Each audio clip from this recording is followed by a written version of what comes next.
for Akwa Ibom State in terms of my support for investors and for investment. First, I want to identify with some of the postulations made by our learned Nobel laureate.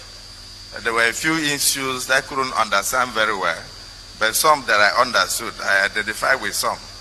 I think on the whole that we are attempting in this summit to talk about economic integration of the South-South region, whilst we leave Nigeria the way it is in terms of the various geopolitical zones. We are not talking about cutting off from Nigeria. We are part and parcel of Nigeria, but we are looking at how we can integrate our entire region in a way that will be much more beneficial to our people. So if we are talking in terms of investment, I want to agree that in Akwa Ibom State, the ground is very level for investment. First, I don't know what area you will be interested in, but if you look at the area of aviation, for instance, federal government permitting, we are building an MRO, maintenance, repair, and overhaul facility, which I think the federal government should support. It is the first in the whole of West Africa. The hangar we are building at Akwa Ibom Airport, of course, the first state-sponsored airport. I know where they tried something, but that was in conjunction with the private sector. This one is the first 100% privately owned state airport, and it has the longest runway in Nigeria today, and it has about 3.6 expandable to 4.2 kilometers of runway that can carry A380 plane for Nigeria. And there is no single hangar in the whole of West Africa. So we are building that MRO, and we are looking for investors to come in and come with technical partners that can run that place. That's one side of it. And then the other part is that we have a very robust plan to develop an industrial city in a place we call Ibaka. And as you know the Nigerian story, Nigeria is a country where industries were sited nearest to where the ministers came from, not necessarily on the basis of economic viability. And so we may have one or two ports that were built by the federal government, which may not be very viable. But right in Ibaka, in Akwa Ibom State, you have a shoreline and a natural seaport for a deep seaport of about 15 to 17 meters of drought without dredging. It was recommended for a port in 1963. But you know, being a minority area, there was nobody to push it. The Nigerian Port Authority now is trying to work with me to convince the current federal government of the need to establish a deep sea port in that place. And if the private sector is interested, that can complement the effort of Lagos. We have over 130 ships in Lagos, sometimes attempting to berth, and sometimes carrying pharmaceuticals that will expire inside the ship before they get to the public because of space. Nigeria is not an attractive destination for shippers. And I think this is one period that we must drop sentiment and then go into investment in areas that will help the country. We are looking at over 50,000 employment in that sector if it becomes possible. I thank the president because just 2 weeks ago, he granted a license for a free trade zone for that area.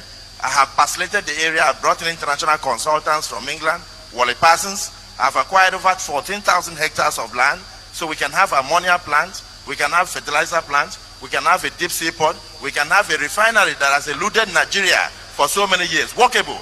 And in preparation for investment in Akwa Ibom, I have turned around the state in terms of road infrastructure. And I was just looking at the Nobel laureate. I want to invite him to Akwa Ibom because you have at least a small model for you to talk internationally. When you are talking outside, you tell them that all is not lost. Come to Akwa Ibom State in Nigeria and see what is happening. All is not lost for this country. You know, because I came into government and I was like you. I approached development with anger. I felt that Nigeria should not be where we found ourselves. What legacy are we going to leave for our children? So we have a small state that we can use as a model. When you are speaking internationally, stand somewhere and hit your chest and then tell them that the infrastructure is prepared already by the current administration, that under 5 years, over 260 roads have been done. No discrimination between federal and state roads. We have dualized federal highways. We have built the best international airport as of today with the best lighting system, the best equipment that anybody can think of. As I speak now, I'm expanding the apron to carry over 20 planes. I've given a contract for a major international terminal that has eluded Nigeria. There is no major one in the country. I'm very impressed with what Delta is doing, but I've improved upon that. And in 15 months from today, you have an international terminal that you can boast of, with fingers that can carry up to 14 planes. So it's not really about my state, but since it's about investment, I just wanted to mention the fact that the ground is prepared for it. In terms of security, we are working very hard. Security is still something that is controlled by the federal government. I always talk about state police, and people say, oh, they will use it to go after political opponents. But I think a situation where governments, even at local governments, are now trying to look for talks to assist in maintaining security calls for a rethink on the issue of state police. I think it calls for a rethink on the issue of state police. Let governments, let the governor go down to tell his people, if I'm elected a governor, there will be no kidnapping in my state. If I'm elected a governor, I'll bring insecurity to an end. You can't say that today when the apparatus of security is controlled by the federal government. So, but we have worked very hard. We set up 2 security systems. We have cordoned off the state with the cooperation of the federal government, and the state is relatively very calm. And I can tell you, we have a lot of expatriates. We have the best construction companies working right now in Akwa Ibom State, from JB to Setraco, all of them. Internationally, they are all available. So educationally, we have also prepared our people. I have 241 Akwa Ibom children today studying aviation, avionics, and all that in various places all over the world, from Canada to the United States of America. Education is a key issue in my state. And many of you, of course, most of you are not from Niger Delta, will know that within the Niger Delta, my state used to be an industry for houseboys and house helps. And so I decided to tackle that issue. I declared free and compulsory education up to senior secondary school level. And I revamped in totality the dilapidated infrastructure I found on ground. So today, I did not declare it only for Akwa Ibom children, no cheats. The free education in Akwa Ibom is for all Nigerian children resident in Akwa Ibom State. Because I believe we can use education to fight the insecurity in the country today. And I tell my people, don't mind the extra expenditure. If you develop your children educationally and you don't educate your neighbors, you are preparing armed robbers to attack your graduate children. So today I have over 1.39 million children in the primary school alone. So we are ready for any set of investment that you may wish to bring to Akwa Ibom. And of course, outside the aviation industry, I've talked about petrochemical industry. We are also oil producing. Most of our oil is offshore, and the shoreline is ready now for you.